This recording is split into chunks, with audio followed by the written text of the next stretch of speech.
Hey everyone, welcome back to the channel. It's been a while. I'm bringing you my Spider-Man No Way Home review. This is going to be uncut, unedited. This is how I roll. I'm just going to be full on talking about it. I'll let you know when I get into spoilers. This is basically going to be a heavy spoiler review. So if you haven't seen it, I recommend just watching the movie first. Like the first 5 to 6 minutes, I'm just going to give you my overall thoughts, non-spoiler, then give you my rating, then I'm just going to dive into spoilers. Yeah, it's Sunday. I've already seen it twice now. Yeah, it's probably my favorite movie of the year. I believe the hype. Definitely support this movie. Go see it. Yeah, so let's just get started. Spider-Man No Way Home. Uh, what can I say about this film? It is marvelous, all pun intended. It is everything I could hope for. I mean, it just exceeded all my expectations. It is the best Marvel film easily of the year and one of the greatest MCU films and Spider-Man films to date. I mean, they just do everything right here. I have to commend the writing right off the bat. The writing really excels. They really make everything work. And I'm just gonna mainly talk for now about what you've seen in the trailer, mainly like the villains. You know, if you've seen the two trailers that came out, you got Doc Ock, you got Green Goblin, Lizard, Sandman, and Elektro all coming back, same actors reprising their roles. And yeah, and Doctor Strange casts a spell, trying to make people forget that Peter Parker is Spider-Man because I love that it picks up from Far From Home, right where it left off with J. Jonah Jameson. That's just in, folks. Peter Parker is Spider-Man. That's right. So yeah, we pick up right there, and then from there on, it's just a crazy roller coaster ride that just never lets up, never stops. I mean, there are no slow parts in this film. At least for me, it wasn't. Uh, from beginning to end, I was just thrilled and exhilarated. Like wow, just beyond speechless. I mean, they get everything right. The standouts villain wise, I have to say, is Willem Dafoe reprising his role as Green Goblin. My God, it just shows you that Willem Dafoe is one of the greatest actors of our generation. Period. I mean, this is just like riding a bike for him. He really steals a lot of the scenes he's in. Like he's the main villain here that does the most. And if you've seen that villains panel with Jamie Foxx, there's a reason why he stands out the most, and it's because it's personal. It's personal between him and Spider-Man, just like in the original first Spider-Man film. Doc Ock is also great. The great Alfred Molina. He was always one of my favorite villains. He's great here as well. And then the biggest surprise out of all the villains is Jamie Foxx as Elektro. He really, really makes such a standout here, such like a good impression here as Elektro, as opposed to Amazing Spider-Man 2, where he was just blue and he was underutilized. Here, he really shines, and I really dug his character. I really like the direction they took and his overall new look. 100 times better, my God. So, and I have to commend Tom Holland. I mean, this is the best performance he's given as Spider-Man. He was really good in Homecoming and really exceptional in Far From Home. But here, one of my main complaints is like I always wanted to feel like the emotional connection, the emotional impact, that gravitas to his character, and I just didn't get that in the first two films. And here though, here he's really put through the ringer. I mean, my God, and the things he goes through here, just ignore that. Like I said, uncut, unedited. We're just gonna keep rolling with it.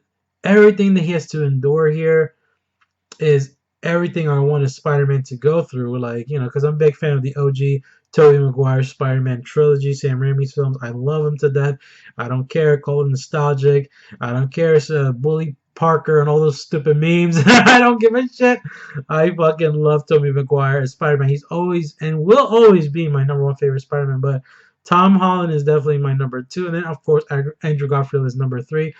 But yeah, Tom Holland just completely floored me with his acting. He has a lot more to do here. Like, acting wise, emotional wise, like it just left me floored. Like wow, completely just entranced with this performance.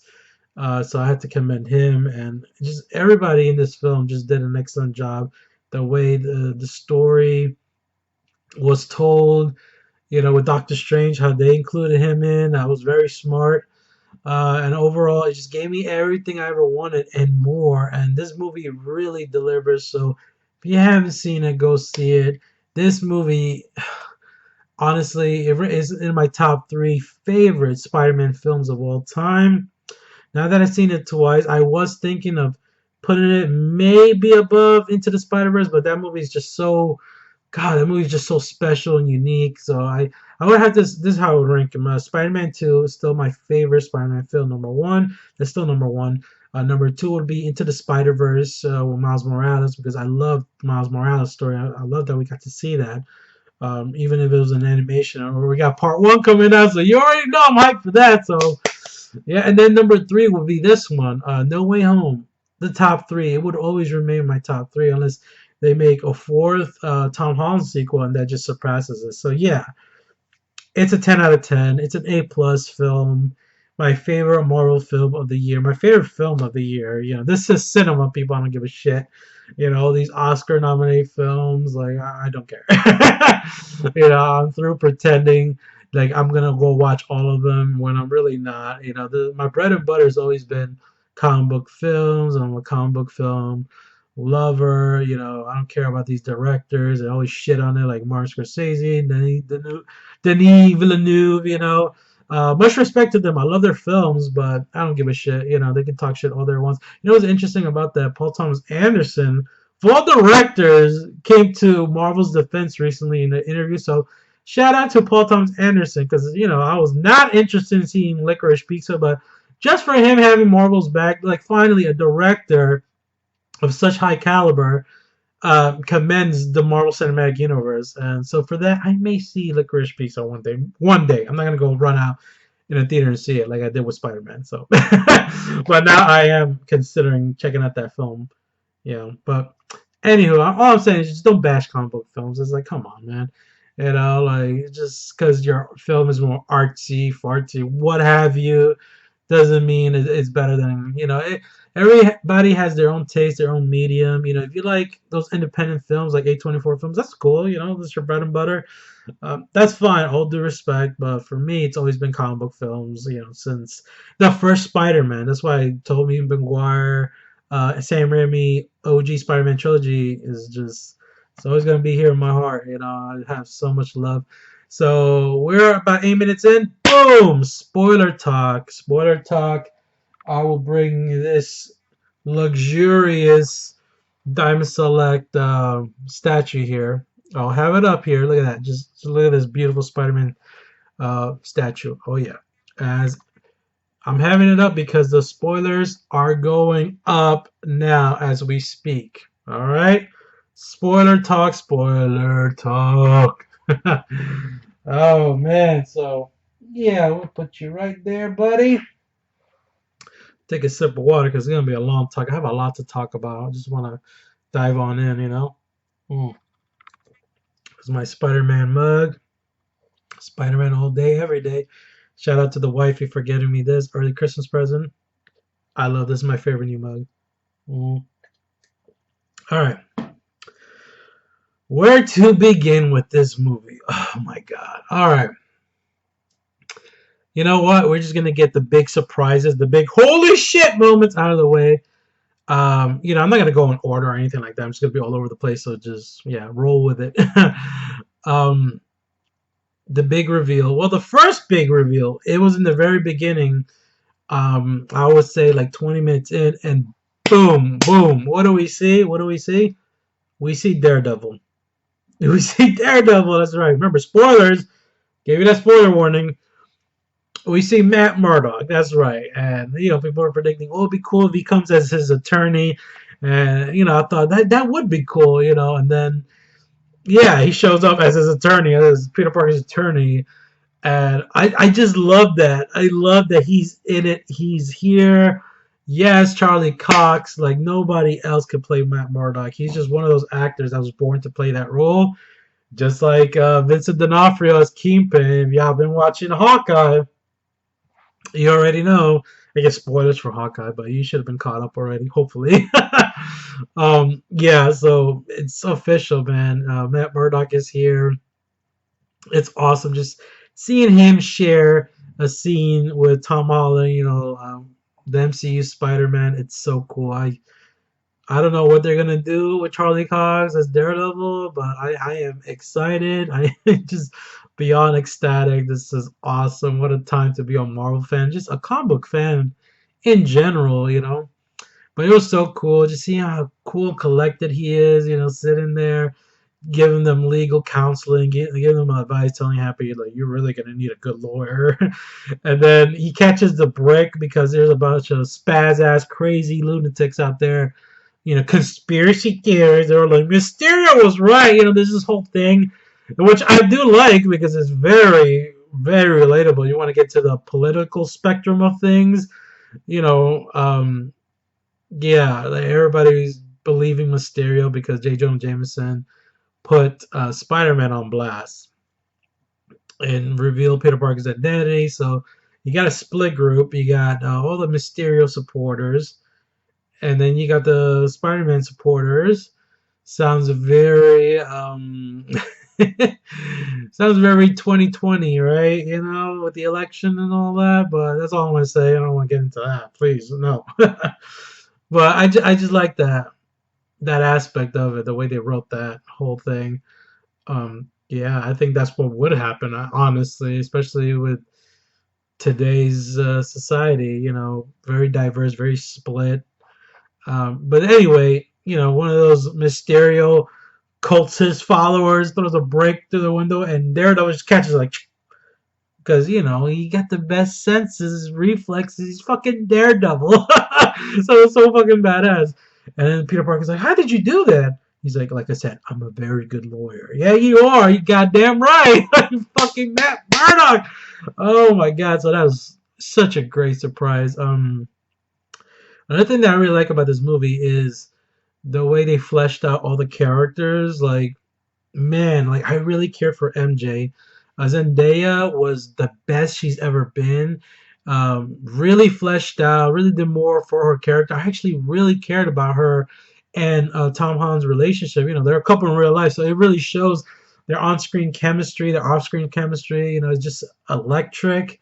I just love it. Their chemistry is so good. You can tell they're really in love with each other.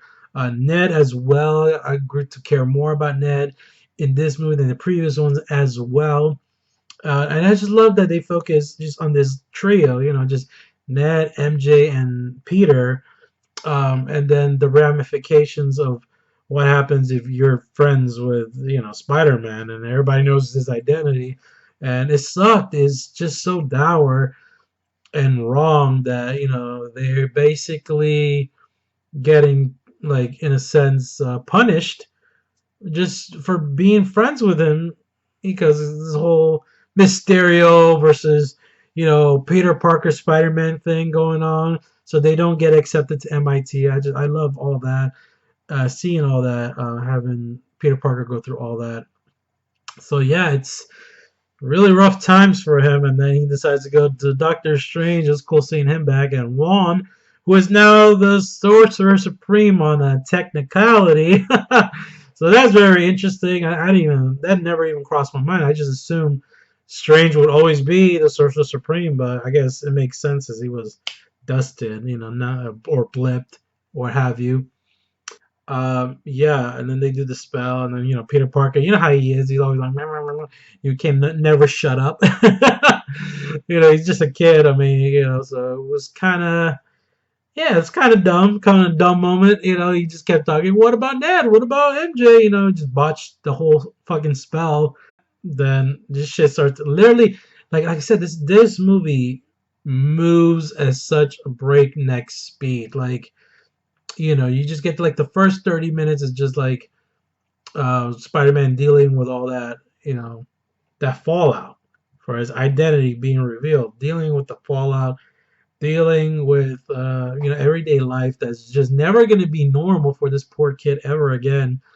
And then the middle portions with the Doctor Strange aspect, and the villains start pouring through literally like it's crazy.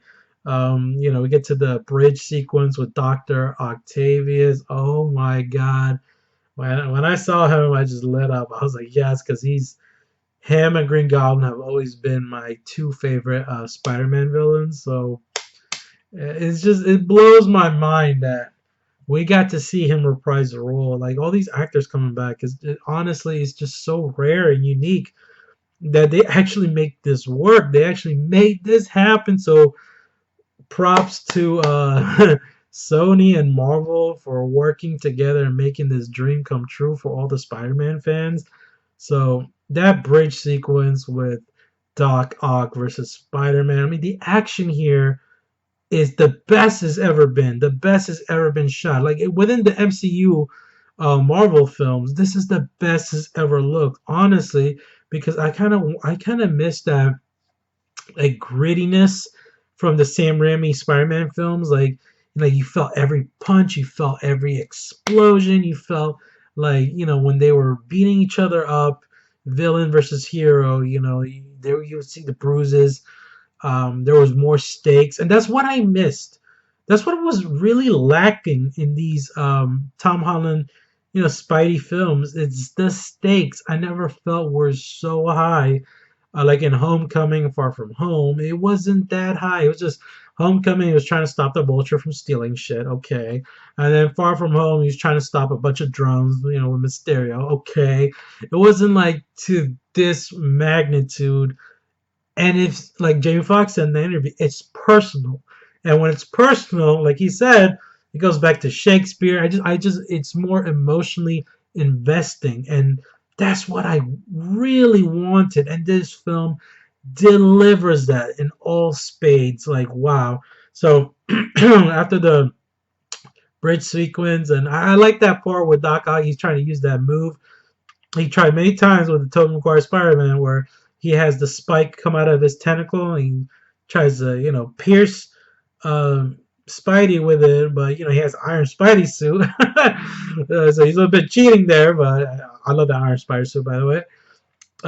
So his helmet just goes like the nano machines just go right here and saves him and dents the spike. But then you'd think at first Doc Ock has the upper advantage because he starts absorbing the nanotech, the Stark tech from Spidey's Iron Spider suit. But then it backfires because Tom Holland Spider-Man, he can control it, with the Stark technology, and he just basically takes control of its arms, and he's easily defeated. And I'm like, oh shit, okay, but I didn't mind because I kind of knew where this was going. Where if out of all the villains, any villain had potential to always be good or always turn back into the good side, was always going to be Dr. Octavius. Because in Spider-Man 2, he always started off as a good man, as a good scientist, wanting to do good, but then, he lost the inhibitor chip and the AI from the tentacles took over his mind, so I always knew he had the most potential to turn good. So, that was pretty cool to see. And then boom, they're zapped into Doctor Strange's lair, prison lair. And then I love that. And then boom, we get MJ and Ned involved now. Doctor Strange's like, Scooby Doo this shit. And I like that quippy comeback with Zendaya when she tells Strange like, this is kind of your fault. I just love her sass. Zendaya, she really impressed me in this film. So then he's off. Oh, you see Green Goblin. I can't believe I almost skipped over this. Like I said, it's not going to be beat by beat.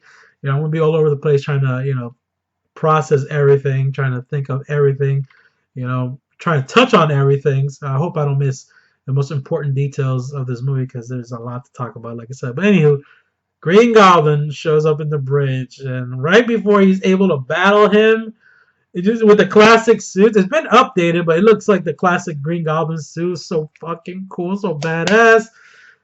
Boom, he gets zapped into Doctor Strange's lair, And then, Doctor Strange informs us that the lizard, they think is a dinosaur, was the freaking lizard from Amazing Spider-Man 1. I guess he got in a battle with him trying to capture him, but he's already captured, and Doc Ock is not captured. So then he gives Spidey this new like gauntlet arm brace where he can just zap them into the prison lair, which is pretty cool.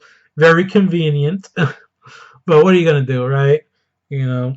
Anywho, then we get Spidey venturing off. What he thinks is going to be Green Goblin, but it turns out to be Elektro and Sandman. And by the way, I just like the fact that his suit was just got completely tarnished. Not destroyed, but just tarnished because of some fucking idiot throwing green paint on Mysterio cultists. Again, some crazy Mysterio, follower threw green paint on him like Mysterio forever, fucking asshole. I just love that. And he could never wash it off, man. That's some strong green paint. Was that the fucking slime they use in Nickelodeon? Jesus Christ, like that sucks, man. Anywho, I guess he turned. At first, I didn't notice. I thought he just painted his suit black, but I think someone said that they turned the suit inside out. He just wore it in from the inside out. So that's why you see like the gold accents, the gold stripes. That's just in the inside of his suit. So that was pretty cool. I like that. And yeah, he sees Elektro at first blue, but then it's Jamie Foxx. Butt ass naked, of course. Are we just gonna pretend I'm butt ass naked? And Sandman's all like, well, yeah. That was pretty cool. So I really like Jamie Foxx's performance in this one, as opposed to Amazing Spider-Man 2. I mean, he's always been a great actor. What really lacked for me, I'm not gonna deny it. I'm not gonna hide it. Wasn't never a big fan of Amazing Spider-Man 1 and 2. And yeah, it is mainly due to the writing and the direction they went, and just some over the top, just cringe moments. But like I said, it's not Andrew Garfield's fault. I feel like Andrew Garfield catches such a bad rap because of those films. And I always thought Andrew Garfield was a really solid Peter Parker, a really good Spider-Man. It's just, oh man, he just never had his moment to shine until we'll get to that. But anywho, and I thought Jamie Foxx would have made an excellent villain, but again, like the aesthetic, they went for, Amazing Spider-Man 2, making him all fucking blue for no reason. Electro was never blue, but they wanted to be different, I guess, but it's just stupid. But here, he's a badass. The electricity is like, it looks like the Flash's electricity, when he runs, not from the Justice League. Talking about the Flash from like the CW shows, like the lightning type electricity, which is so fucking cool. Visually, it looks awesome. That's another thing. The visuals here are just amazing, breathtaking right across the board. So bravo. The Marvel Cinematic Universe always delivers when it comes to the CGI and the visual effects. And Sandman was there too. It was pretty cool. Sandman actually worked with Spider-Man to take down Elektro, Flint Marko.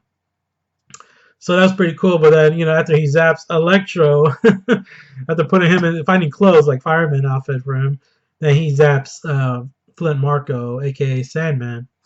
So now we got all our villains lined up. There's just one missing, and it's Green Goblin.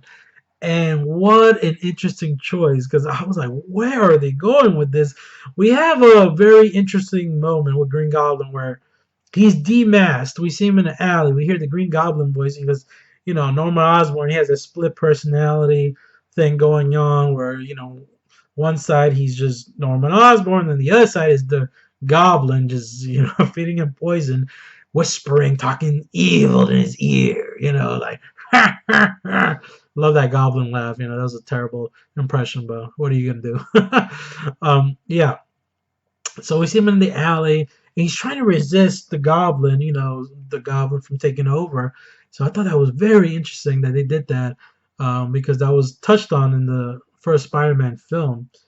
But I love that. And he destroys the mask. Very reminiscent of Kylo Ren when he did that in The Last Jedi. I know some people would hate that comparison, but that's what I thought of when I saw that. And there's also that image of, remember Spider-Man 2 when Peter Parker gives up being Spider-Man, he leaves the suit in the trash can.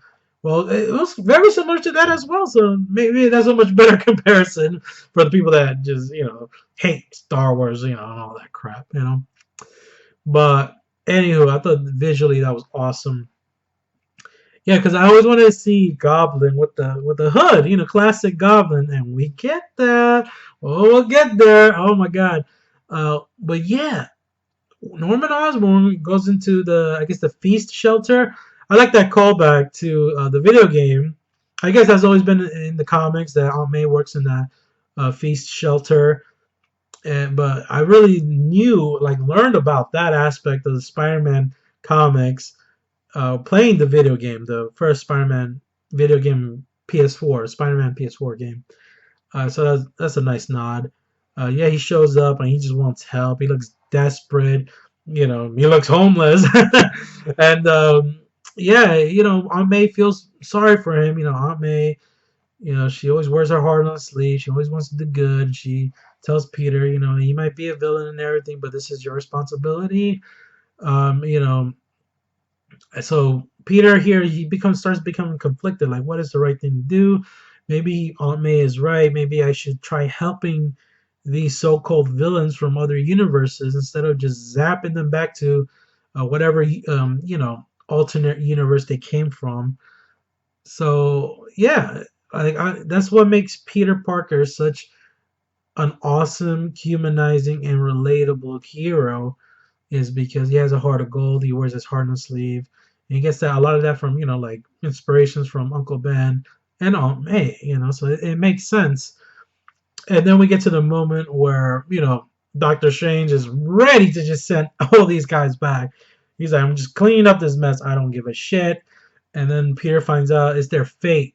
That their fate is that they meet their demise always battling Spider-Man. No matter what, they always die fighting Spider-Man. And Doctor Strange acknowledges this, and he's still like, he doesn't care. He's just like, it is what it is, kid. Sorry, these guys have to go. And Spider-Man may not have been the smartest choice, I know, but he tries to make the morally right decision, and that's what I love about Spider-Man. He's always trying to make the morally right decision, even though logically it may not be for but he did it anyway. He webs that whatever that shit is, that the square box, that Strange has, that is going to send these villains back to their multiverses or their universes. And then the battle, cat and mouse chase ensues. Not a battle, but more like a cat and mouse chase. And it's so visually stunning. Like, whoa, I forgot how trippy and just orgasmic, mind-blowing these fucking visuals are. Because I haven't seen these visuals since the first Doctor Strange movie. And I remember seeing that, in IMAX. I think even in 3D. And I remember being in a theater. I pre-gamed before I saw Doctor Strange, so I was kind of tipsy. And let me tell you, it enhanced the experience. I was like, holy shit, when the buildings started bending and all this Inception-esque visuals start taking place. The same thing here. Buildings start, folding on. The universe starts folding, and they start chasing each other through the mirror dimension. Oh, well, before that, I did like when Doctor Strange knocked out Peter Parker's, I guess, soul or his aura or whatever the actual term is. But he knocked him out, his astral physical form or his astral phase form, what have you. He knocked it out of his body. But he was still unable to get the box back because Peter Parker was just moving it. He was just like, it was faster than that, but I'm not going to do it fast because I ain't trying to get water all over my laptop. So, yeah. But the way I took that, the way I understood that is Peter Parker is still able to do that and move quicker than Strange because his spider senses are still intact. So that's what I took from that scene. So that is just visually pleasing, visually cool. And then we get to the chase in the Mirrorverse, and it's so fucking nuts. It's just bonkers. What is going on? It's just I saw it in Dolby Cinema. It's my favorite format to watch these movies. See, Dolby, baby, if it can focus. Probably not gonna focus because this camera. I haven't used this camera in a while. Oh, there it goes. Spider-Man Dolby, baby. 3 p.m. first showing Thursday. And then I saw the second time. This is the Cinemark ticket. Let's see right there. Cinemark. Problem focus. You can kind of see it. Spider-Man No Way Home. I saw it. So I saw it Thursday afternoon, 3 p.m. Then I saw it Saturday afternoon, 1 p.m. with the wifey. So I saw it twice again. But yeah, Dolby Cinema in the front row seat, watching these visuals was fucking mind blowing. Loved it, love it, love it. I can only imagine IMAX. See, I would do IMAX, but unfortunately, there's a big pet peeve of mine.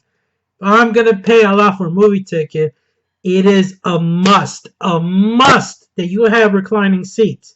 I find it fucking outrageous and ridiculous that these IMAX formatted screenings, these theaters that have IMAX, they have the biggest screen possible, but yet they don't have the most comfortable chairs possible. Why is that?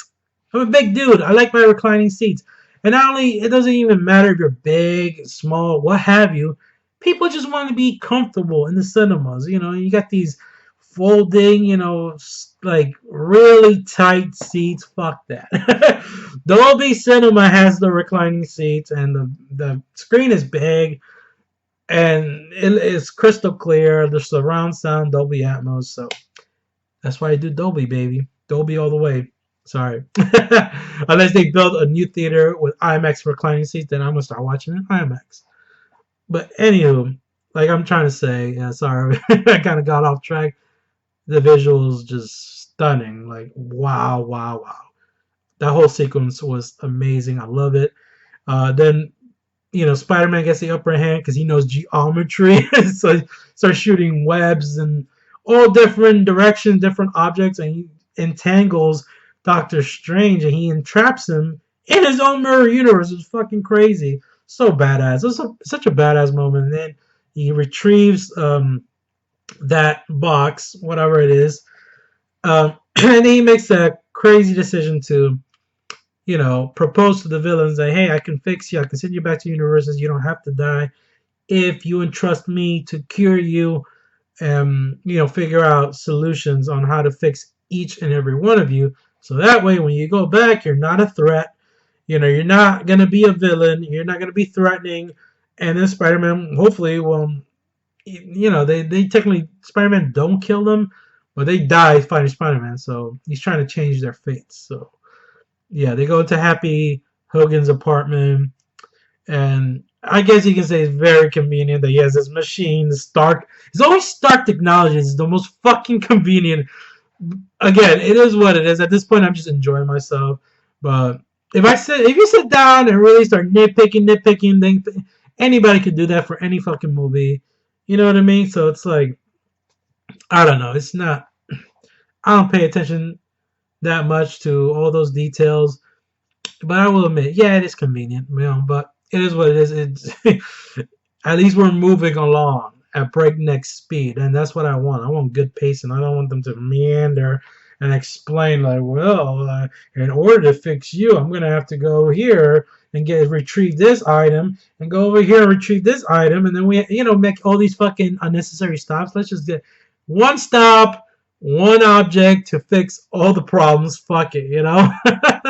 It's a Spider-Man movie. What do you expect, you know? But yeah, I like that they did Dr. Octavius first, because he was the most, at this point, he's like very hostile. He doesn't want to be fixed. It's like, no, I don't want to be cured. Get away from me, boy. You know, all this. And so he makes the inhibitor chip, which is fucking awesome. He makes it, he puts it there, and we got to see, you know, Dr. Octavius. Not Doc Ock anymore. Dr. Octavius. It's great. He's like, I'm grateful. I'm thankful, boy. Thank you so much. You know, it was a great, genuine moment. I love Alfred Molina's acting, his charisma. It was great. And then, you know, Elektro's conflicted because they put the thing on Elektro to drain all the electricity in his body, and he's just like, oh, I'm not feeling this. There was a funny moment though between him and Sandman that I did like. This little bit of dialogue where they're each talking about what happened to them, and Elektro says, yeah, I just fell into a vat of electric eels. And then Sandman's like, oh, bummer. I fell into a super collider, and then Elektro was like, "You gotta watch where you fall, man. You just gotta watch your step." So I love that. I love that playful bit of dialogue. The humor here in this movie, little bits and pieces of humor that we got, actually work because sometimes we know Marvel humor can just fall flat. A lot of times, I'll admit some previous Marvel films where the humor either works or it doesn't work. Or is it somewhere in the middle, But here it works, it's wonderful. So then we get to probably my favorite action sequence in the whole movie, well, besides the awesome third act. But I get excited. Like the second time I saw it, I was so excited to see this sequence in the condominium in the complex where we get Spider-Man, Tom Holland Spider-Man versus Willem Dafoe's Green Goblin. And I love that Spider senses were just going off like something is wrong. He doesn't know what it is, but it's kind of like a radar. He's trying to pinpoint what his spider senses is warning him about. What's wrong? What is it? And boom, he just shoots his web like, whoosh, and hits sticks Norman Osborn's hand to the wall or something. And we see the Goblin come out. The Goblin smile like, Peter, I was watching through that coward's eyes. I get chills. Willem Dafoe is fucking terrifying. Oh my God, that's why he doesn't need a mask. Like, I agree with people. I think the mask is cool, don't get me wrong. I always like the mask, but it's fucking Willem Dafoe. He is terrifying. I love that man, but if I met him in person, I would be super intimidated. Like, to shake his hand. Like, Mr. Dafoe, nice to meet you. Please don't murder me. My God. And he's just full-blown Goblin. I like that speech he gives. And he basically convinces the other villains, like, we don't need fixing. There's nothing wrong with us.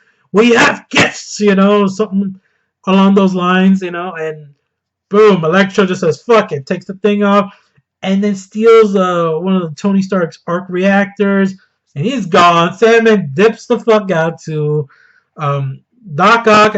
I think Doc Ock gets blasted by Elektro, because Doc Ock at first is like, no, Norman, don't do this. It's like, quiet, you coward, and Elektro blasts Doc Ock out, and then Doc Ock leaves. And Lizard was in the fucking truck the whole time, but whatever. He's probably my least favorite of the Spider-Man universe villain, so I was just like, whatever, And fucking J. Jonah Jameson, Parker, there he is. There's Spider-Man, our nemesis. He was outside. He always had to show up. The wrong place at the wrong time. Well, for him, probably the right place at the right time, because he just wants to catch Spider-Man with his hand in the cookie jar, So this awesome fight breaks out between Spidey and Green Goblin, and it's fucking no holds barred. It's just fucking nuts. Man, you feel the punches, you feel the concrete breaking. Man, they throw each other through glass, through walls, through floors. There's a point where Goblin fucking power bombs Peter Parker through like 5 floors, like insane. And I love this line Goblin says before he punches Spider-Man in the face. It was fucking awesome. He basically says, what does he say? I'm trying to think. Let me gather my thoughts. He says, too strong to have it all, too weak to take it. And he punches Peter. I was just like, my God, Green Goblin is officially my favorite Spider-Man villain. He is one of the greatest villains, period. Like, he's just a badass. It's a complete lunatic, but he's one of those villains you can't take your eyes off it. Like, he's like Joker level. Like, wow, Willem Dafoe. I can't stop praising this man. This man is a legend for a reason, people. And Willem Dafoe, like the meme would always say, understood the assignment, because he's a bit of a scientist himself, as he would say.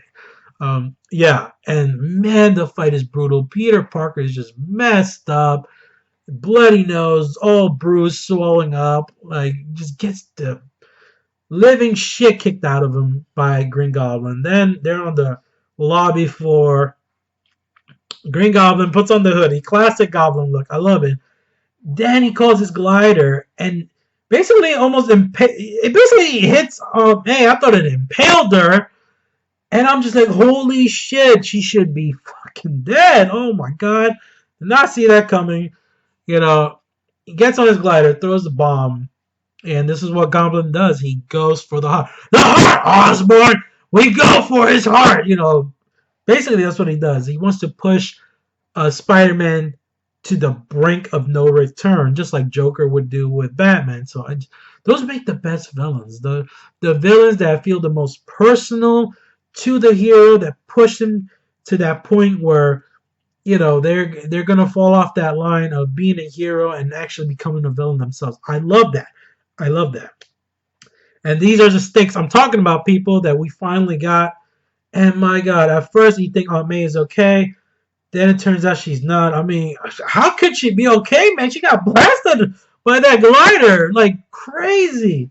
So, she succumbs to her injuries, but she tells him the line. When she tells him the line, I lost it. I was tearing up. I couldn't help it. She tells him, Peter, she says, with great power comes great responsibility, but she says it in her own way. Must come great responsibility, or something along those lines, right before she dies, and it's tragic and it's devastating. The acting by Tom Holland, my God, just incredible. This kid is incredible, and I felt it, man. I was tearing up. I was welling up, man. And then seeing Happy Hogan see Aunt May, because he cared for her too. They had their fling, but he still loved her. Oh, it was so tragic. When the sound goes out, now you hear is like Happy Hogan yelling to Peter, Peter, you gotta get out of here. When the stupid cops come in and try to shoot Spider-Man. It's such a heartbreaking scene, honestly. So heartbreaking. So Peter Parker has finally experienced the tragedy of what it means to be Spider-Man. To try to balance Spider-Man and Peter Parker, and it usually doesn't work out. As we've seen in the Sam Raimi trilogy, Mary Jane was always in danger. Uncle Ben died. May was always in danger. And this is talking about Tobey Maguire's Sam Raimi trilogy. All the villains usually targeted all his loved ones. And then in the Amazing Spider-Man, he lost Gwen. Because all the villains, he gets caught up in that. If you get caught up in the hero business, expect some collateral damage, and that's exactly what happened here. And it's just sad, man. It was really, man, such a devastating scene. And I love that visual shot of Spider-Man in the rain, seeing J. Jonah Jameson. What a sleazeball. J. Jonah, man, he wasn't. I always thought he was so funny in the Sam Raimi films. Like, he would always be quippy. He would always say something like, Parker, you're fired. Oh, never mind. I need you. Come here. Like things like that would just make you laugh. Especially that moment in Spider-Man 2, I think it was, Sam Raimi trilogy, when Peter Parker goes, can you pay me in advance? And he just, he has the best reaction. He just bursts out laughing. That's kind of the J. Jonah. He's a dick, but he's kind of like a lovable dickhead. Like, just can't help but laugh with him. Here, he's just a complete dickhead. He's just an a-hole. He doesn't care. He just blames everything on Spider-Man. Like, oh, how many more people are gonna lose and die because of Spider-Man's actions? This is horrible. Saying all these horrible things after he lost his aunt. It just makes him look like a complete scumbag, But props to J.K. Simmons, because he fucking owns this role. He should always play J. Jonah forever, honestly. Perfect casting. Same with Willem Dafoe as Green Goblin. Same with the majority of the villains. So, here we go. Fasten your seatbelt. I don't care if this video goes on to an hour. It might. Fuck it. We're shooting for an hour. Because we got to talk about the big bomb. The big holy shit moment.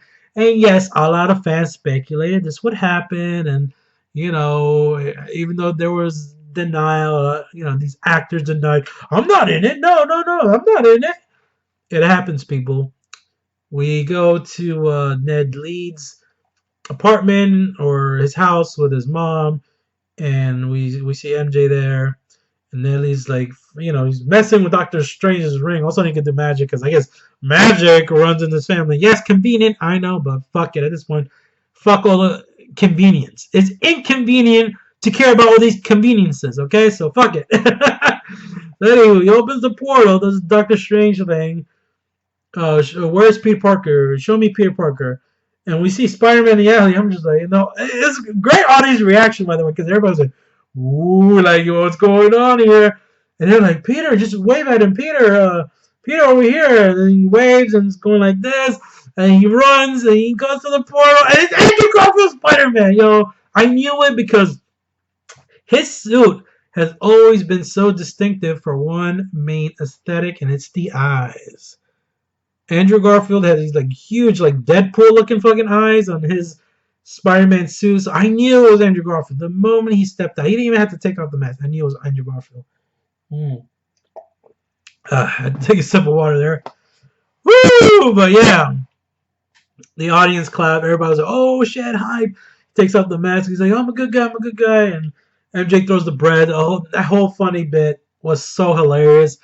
Where, he just sticks on the wall. And, fucking Zendaya, I love Zendaya. She's sort of like in a karate pose, like ready to do some taekwondo on him. And she's like, crawl around. And he's like, what, this is not enough? And she's like, no, crawl around. And then the mom is like, okay, she tells Ned to translate and say, can you get the cobwebs off the wall? And he does. It's great. It's a great bit. I love it.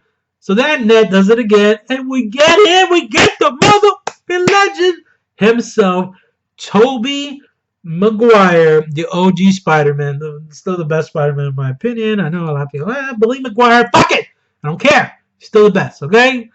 He didn't even need the suit, he just stepped on, he's like, hey guys, I was just in, hello! The whole place, here's proof, okay, why he's the best, the whole place went nuts, they went ape shit.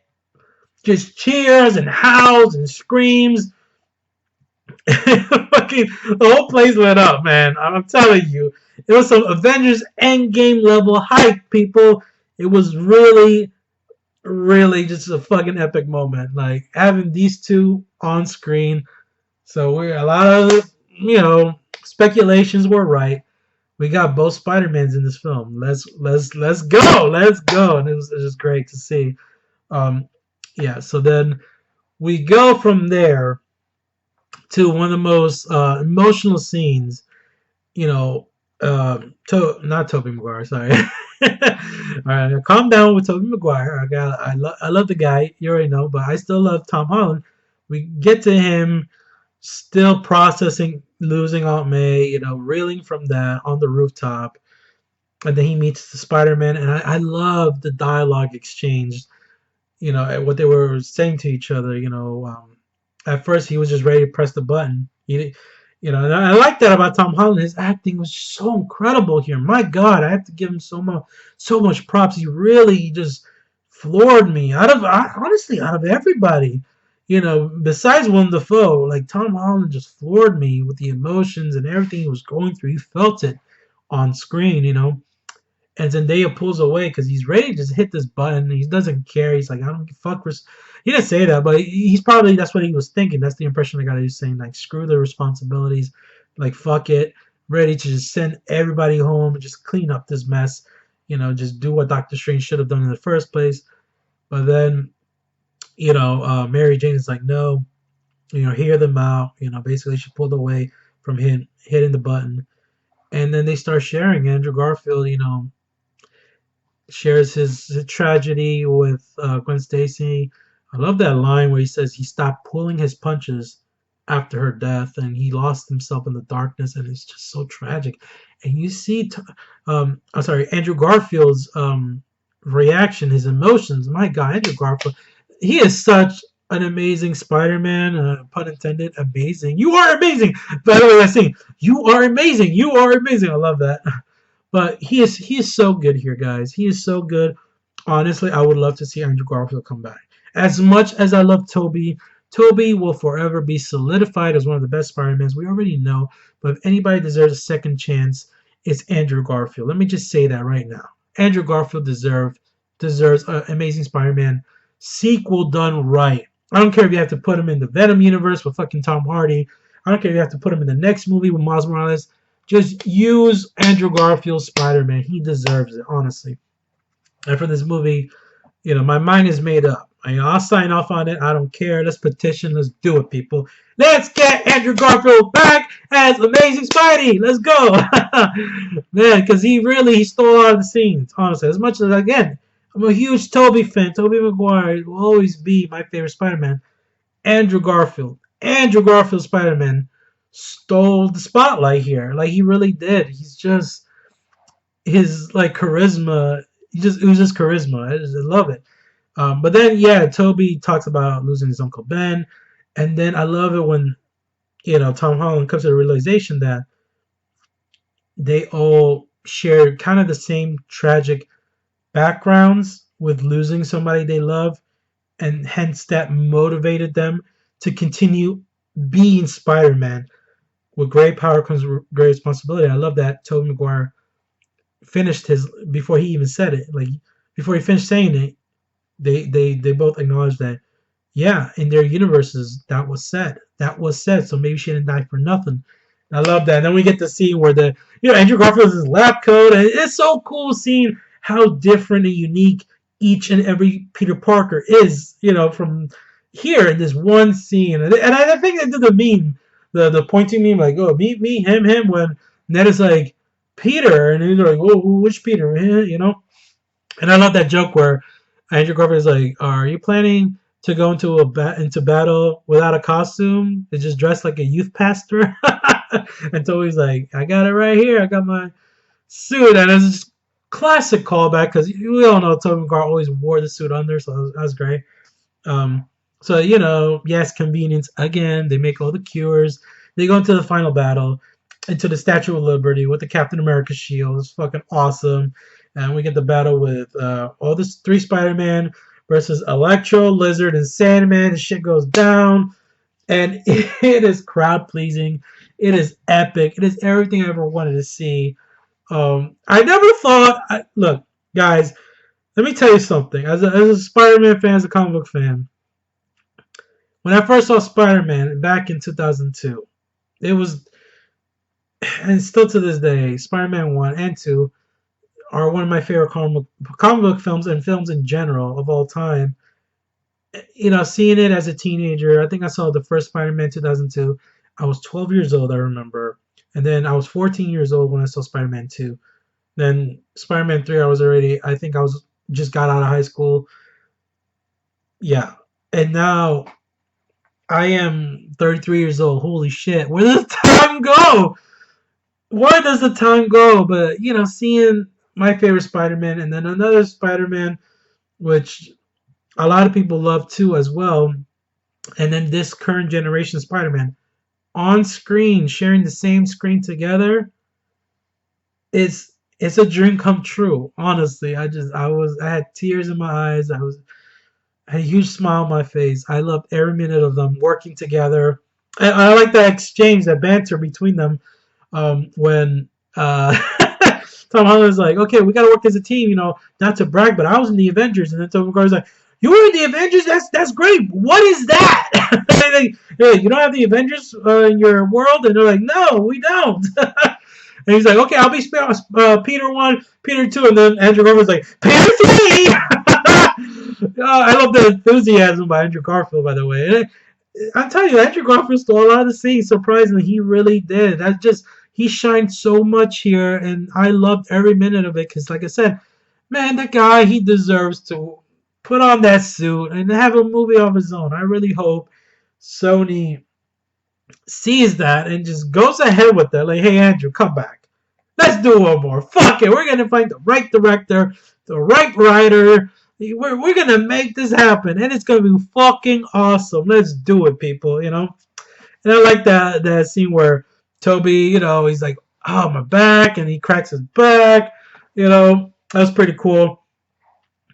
And then Andrew Garfield's like, I love you guys. I I loved it. So yeah, one by one, they start taking them off the board. Toby cures Sandman. Yeah, he cures Sandman. It was cool seeing Thomas Hayden Church, the original actor who portrayed Sandman. Yeah, it's cool seeing him. Then I believe Reese Ifans, the one who portrayed Lizard, him as well when he got cured. So what we were left was Elektro. Doc Ock shows up, and everybody's like, "Oh my god, is he helping Electro?" But nope. Remember, he's good. He still got the inhibitor chip. He stops Electro. It was great, and then we get this beautiful exchange um, with Doc Ock and Tobey Maguire Spider-Man, where he's like, "My God, you've grown so much, Peter. How you been, my boy?" And he said, "I've been good. I've been good." You know, oh, I love that. That was everything. I just, oh, it was so good. It got me all giddy inside. You know, it's fucking. I loved it, man. I loved it, honestly. It was great seeing them catch up, man. Like they always been old buddies, old friends. I love it. Makes me want to rewatch Spider-Man 2. Just thinking about that scene. My God, got me emotional.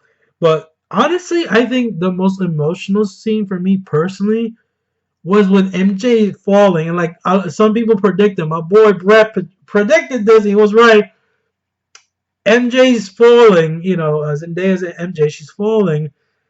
You know, Tom Holland dives in, and this is when Goblin shows up to wreak havoc. Fuck, William Dafoe's so good. He's an unstoppable force. You know? And he just takes Tom Holland's Spidey with his glider, and so he can't save her, and Andrew dives for her. He's like, no, he dives on for her, saves her, and it's such a great callback to Amazing Spider-Man 2, because it's like redemption for him. He redeemed himself by saving MJ. He couldn't save Gwen, but he saved MJ, and that means the world. Honestly, even I heard the crowd go, "Oh man!" Like, oh, you know, like tears, people, tears, just thinking about it. Oh man, I don't want to get emotional, but that really, oh, it shattered my soul. Like, oh, my heart. Man, Andrew's acting, his eyes welling up, the tears in his eyes. You can tell that meant everything. He couldn't save his MJ, you know, aka Gwen Stacy in his universe, but he could save this MJ, and that's good enough. That's good enough for him. You know, he's redeemed himself. I love it. I love Andrew Garfield in this movie. My God, I never thought he would make such an impact on me with this movie. Like, seriously, he was so good. So we get to the final battle. We get the rematch, you know, Tom Holland Spidey versus Green Goblin, and Tom Holland Spidey is pissed. He's enraged. He's out for blood. He said, "I just want to kill you and rip you apart." Ooh, and then when the foe's like, "All right," like that's what he wants, you know, very Joker-esque, you know. And he pulls out the blade. He said, "Woo, come on," you know. And they start fighting. Very visceral, very brutal. Spider-Man is not pulling his punches. There's a moment where he punches down and he makes a dent in the Captain America shield, the big shield they're fighting on.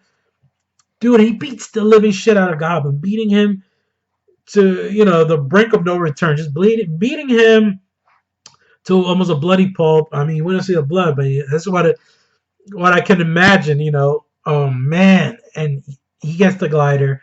He's ready to just kill Goblin, kill him, just wipe him out for good, for Aunt May, you know, get his revenge. And I love that Tobey stopped him. I love it.